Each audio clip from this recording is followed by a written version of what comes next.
que del Fondo Monetario siempre uno lee los comunicados que dicen, bueno, estamos esperando que Argentina defina a dónde va. Esta sensación de que no hay plan parece ser el discurso general. Yo estoy convencida de que en el no plan hay un plan, pero es una de las preguntas que tenía muchas ganas de hacerle a nuestro entrevistado de este momento, que ya está conectado, y hablo del ex candidato a presidente José Luis Espert, líder, uno de los referentes liberales de Avanza Libertad. Y ante todo, muy buenas noches, José Luis, gracias por estar con nosotros. Hola, ¿qué tal? Buenas noches. Bueno, como te decía recién, dicen que no tiene plan este gobierno, sobre todo cuando hablamos de economía. ¿Cuál es el plan a su criterio de este gobierno que estamos observando, que parece desorientado, excepto cuando tiene que, no sé, poner cepos, controles de precios o restricciones más y más? No, yo creo que siempre todo gobierno tiene un plan. No estoy de acuerdo con que puede no tener un gobierno un plan. Yo creo que el plan de Argentina hace rato, yo creo que por lo menos un siglo. En el último medio siglo ese plan, independientemente de quién gobernara, no civiles, militares, radicales, peronistas, cambiamistas, kirchneristas, con sus más y con sus menos ha sido más o menos el mismo siempre. Sustitución de importaciones como la punta de lanza para crecer, proteger de manera exagerada, loca, a la industria argentina, cuando en el mundo, los países que prosperan, las empresas compiten con todas las empresas del mundo. La segunda viga maestra de este plan siempre ha sido un Estado gigantesco, de un tamaño tan grande, inútil también, ¿no? Como lo ha demostrado la pandemia, pero un Estado tan gigantesco que en Argentina ha aparecido una nueva esclavitud, la esclavitud impositiva. Los que estamos en blanco prácticamente de 12 meses que tiene el año, casi ya trabajamos 7, aunque no nos demos cuenta, solo para pagar impuestos. O sea, como que cobramos un sueldo por una ventanilla de nuestro empleador por un lado y depositamos el 100% de ese sueldo durante 7 meses todos los días a la FIP o los organismos de recaudación. La tercera viga maestra son este conjunto de leyes sindicales que han provocado que 6 millones de trabajadores en Argentina, el 40% de la fuerza laboral, una enormidad, trabajen sin ningún derecho social, ¿no? Sin medicina, sin jubilación, sin aguinaldo. Y dentro de ese plan, bueno, aparecen cosas como las retenciones a las exportaciones, las prohibiciones para importar, las prohibiciones para exportar carne como ahora, pero siempre es más o menos el mismo plan, ¿no? Fíjense que después de todo, Macri terminó poniendo controles de precios, subiendo impuestos, esto ocurre ahora de nuevo, es como... Ahora, ¿a usted le parece que es, pero le parece que es de verdad, José Luis, le parece que es igual lo que hizo Macri al kirchnerismo? ¿Cómo sitúa el kirchnerismo en esto que usted llama un plan de alguna manera coherente a lo largo de estos, no sé, 50 o 100 años? Mire, si Cambiemos hubiera sido tan diferente en materia económica, estamos hablando, ¿no? Que su pregunta a cualquier otra cosa que haya ocurrido en el pasado hubiera terminado bien el plan. Sin embargo, terminó volando todo por los aires en 2018 y en el 2019 perdió las elecciones, ¿no? Así que, más allá de las similitudes o diferencias, hay un tronco, hay una línea, hay un vértice o viga maestra, si ustedes quieren, que son comunes a todos los planes económicos, por lo menos del último medio siglo, porque todos terminaron mal. No sé si no sé si usted sabe, pero en el último medio siglo, desde que Argentina ya empezó... No, la decadencia la empezó hace mucho más que medio siglo, por lo menos un siglo, pero en el último medio siglo ya entramos en una etapa muy degenerativa del plan. Ahora planes económicos, todos terminaron. Le hago una pregunta, porque digamos, podemos hablar en términos económicos, pero también hay una cuestión de institucionalidad que no da igual, aunque un gobierno en su gestión tenga errores económicos y errores graves, ¿no? O sea, esto no tiene que ver con la gestión económica de Macri. ¿Pero usted cree que realmente cambiemos y el kirchnerismo institucionalmente dan lo mismo? No, pero su pregunta inicialmente era económica y yo le respondí en materia económica. Le dije que en materia económica Argentina hace rato que tiene un problema económico muy similar independientemente de quién gobierne, por eso todo termina mal. Claro, pero solo con pero a ver, José Luis, yo lo entiendo a usted como opositor, de ambos espacios. Lo entiendo a usted como opositor de ambos espacios, pero solo en el tema de la carne, por dar el ejemplo del tema de hoy, Macri mejoró las condiciones para que la industria volviera a exportar y eso ocurrió. El kirchnerismo puso el cepo. Impuestos, no, si Macri algunos impuestos bajó, carne, el kirchnerismo lo subió. Solo la exportación de carne, sí, Macri no prohibió exportaciones de carne. Sí, es cierto. Y la prohibición, lo que es increíble respecto de la prohibición de exportación de carnes es que el mismo kirchnerismo repita lo que hizo hace poco, hace 10 años, como mucho, que provocó una caída del stock de ganado vacuno tan grande, que después el precio de la carne explotó. Y lo mismo va a ocurrir ahora probablemente. A lo mejor hay algún alivio transitorio del precio de la carne, pero esto va a provocar una enorme desinversión si se mantiene en el tiempo. Sí, sin duda. Como consecuencia de lo cual la carne la vamos a tener cara de nuevo. Bueno, lo que no entiendo es cómo Argentina puede repetirse tanto en el error, ¿no? Es una cosa muy llamativa. Es que ahí es donde yo veo que... muy diferentes, ¿no? Pero es que ahí es donde uno ya no... Si el que comete el error sabe que eso no funciona, en realidad lo que está buscando es otra cosa. Pero volviendo a algo que me parece muy interesante y desafiante, porque usted me decía recién, usted me preguntó de economía. Yo tengo la sensación de que cuando hablamos de economía, también hablamos de cuestiones políticas e institucionales, porque una economía sana, o por lo menos de libre mercado, sin seguridad jurídica, que es algo que proveen las instituciones, tampoco funciona. Entonces no están separadas economía e institucionalidad, no son dos planos totalmente divorciados, porque una economía sana no puede estar oxigenada sin instituciones que por lo menos ofrezcan certidumbre. No es así. Yo quiero vivir en un país donde haya de las dos cosas, donde haya seguridad jurídica. No, pero una cosa es lo que yo deseo y otra cosa es lo que ocurre en el mundo. Yo le voy a contar casos donde no ocurre esto. Yo deseo un país libre, en libertad, que respete la seguridad jurídica, un país republicano, federal y además, donde se respete la libertad económica. Pero hay países asiáticos de dictaduras feroces en materia política y en materia económica son recontra liberales, donde explotan la exportación, vuela el PBI, países ricos directamente. Bueno, pero son liberales para esos resultados.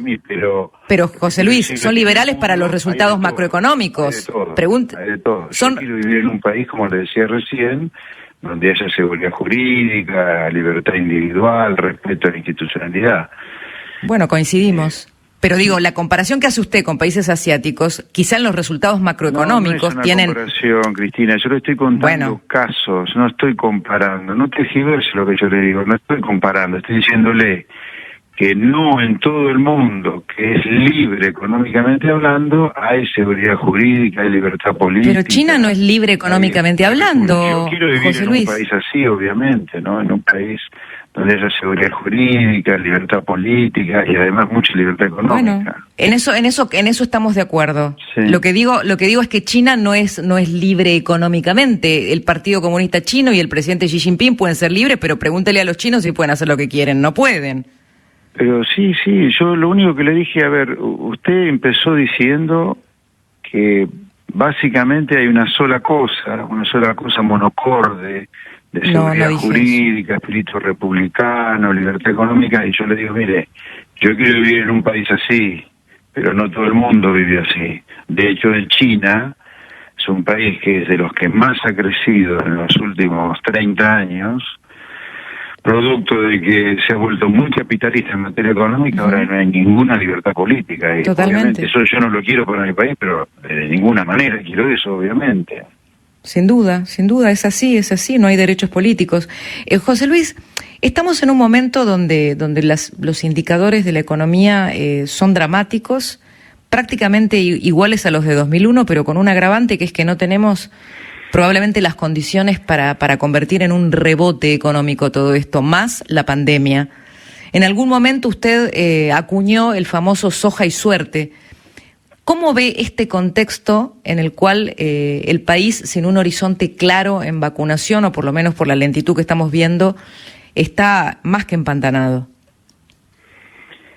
Mire, yo lo he dicho en repetidas oportunidades, yo creo que el kirchnerismo es lo peor que le pasó a la Argentina desde que volvió la democracia. Estamos viviendo eso. Estamos en un desastre absoluto en materia epidemiológica, a la luz de los contagios y las muertes, pero y no tomo el día de hoy, que ha sido récord histórico, sino lo que está ocurriendo ya desde hace meses. El año pasado, de hecho, en el medio de un cierre brutal de la economía que provocó el peor derrumbe en la historia económica argentina, con una caída del 10% del PBI, estuvimos en un cuarto lugar por millón de habitantes en cantidad de muertos. Y en materia económica, sí, es un desastre lo que está ocurriendo, de cierre de comercio, de empresas que se van, los jóvenes que se quieren ir, hay una pérdida de esperanza muy grande hacia adelante. Así que yo diría, sí, estamos frente a un desastre epidemiológico y económico, pero hay que tener presente, sí tengamos presente que la matriz rectora de este desastre epidemiológico de Argentina y económico viene de la provincia de Buenos Aires, desde el gobernador de la provincia de Buenos Aires, Kicillof. Para usted, ¿cuál es el rol real?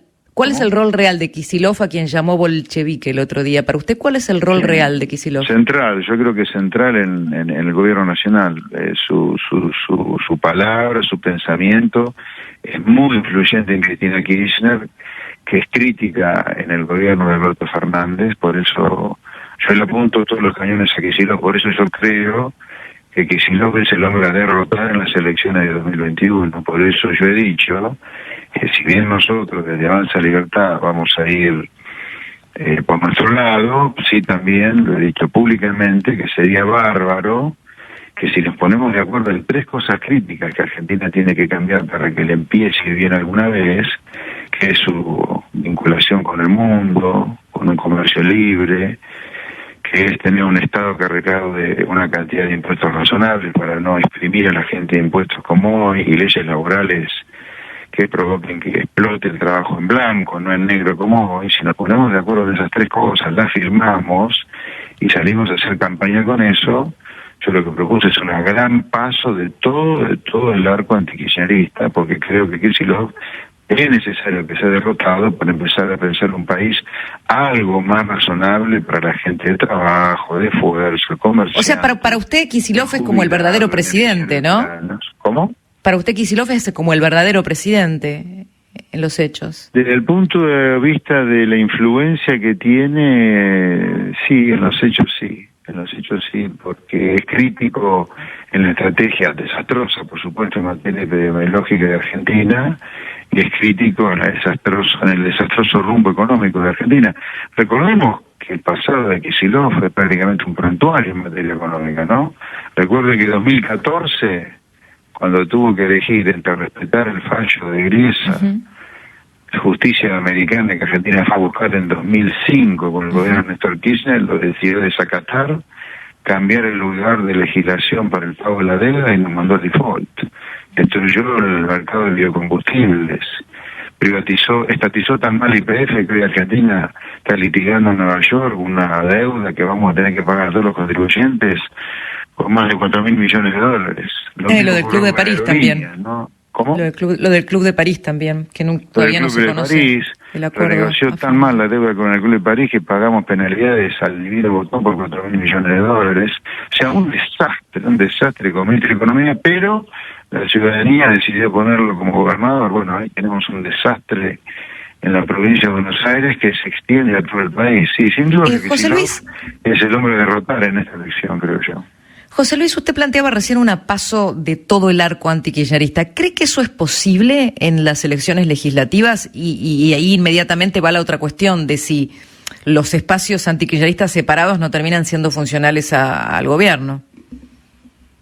Bueno, son dos cosas diferentes, ¿no? Esto de que cualquier alternativa a Cambiemos como opositor se transforme en funcional al gobierno es un verdadero disparate. Porque después de todo, si Cambiemos hubiera sido un gobierno tan genial, hubiera ganado en 2019, y no le hubiera votado como le votó casi todas las veces al kirchnerismo. Pero aclarado esto, más allá de esta discusión, que creo que es un delirio, creo que es muy importante que Kicillof, por el bien del país, sea derrotado en la elección de 2021. Por eso yo hablo de esta gran paso, pero sobre la base de estas tres ideas. A mí una paso, si no se defiende esto, que es la ley de gravedad económica, comercio, un Estado razonable y leyes laborales que promueven el empleo blanco, a mí no me interesa una paso. Pero bueno, pero usted por su lado estaría dispuesto a una negociación que de alguna manera unifique las posiciones de Cambiemos, del sector liberal y de todo lo que sería la oposición antikirchnerista. Perdón, se me cortó un poquito la primera parte de la pregunta, ¿cómo era? Que usted estaría de acuerdo con una negociación para unificar fuerzas en esta misma elección con todos los sectores antikirchneristas. Sí, claro, no solo Juntos por el Cambio, sino, por ejemplo, el amañismo, por ejemplo, el peronismo no kirchnerista o cualquier otro que adhiera a estas tres cosas que yo le decía antes: apertura al comercio, un Estado de un tamaño razonable y leyes laborales que promuevan el empleo en blanco. A ver, yo lo que digo es que la paso sirva para que la gente elija, para que el votante elija el mejor representante de esas tres ideas que constituyen la ley de gravedad, o sea que no se discute la ley de gravedad en los países donde la gente vive bien. En los países donde la gente vive bien, que son el grueso del planeta, dicho sea de paso, no se discuten estas tres cosas. Nosotros nos va mal porque ponemos en duda estas cosas, como por ejemplo, no sé, poner en duda la naturaleza monetaria de la inflación. Bueno, por eso yo le decía que se premió esto, claro, con el Nobel. Claro, exacto. Por eso yo le decía también que hay una... Nosotros lo seguimos discutiendo, así nos va con la inflación. Sí, entonces yo digo, si no discutimos estas tres cosas, que son la ley de gravedad, o sea, nadie discute la ley de gravedad. Si usted se tira 10 veces de un 10º piso, probablemente se mate 9 de 10. O sea, por eso nadie la discute, la ley de gravedad. Estas cosas no se discuten. Entonces yo digo, si nos ponemos de acuerdo en no discutir la ley de gravedad, pero vamos todos juntos contra Kicillof, y de que la gente defina quién es el mejor opositor a Kicillof. Pero estas tres cosas tienen que estar. Le agradezco mucho, José Luis, por estar con nosotros esta noche. Por nada, un placer, y también por ser discutidor, porque a mí me gustan los argumentos.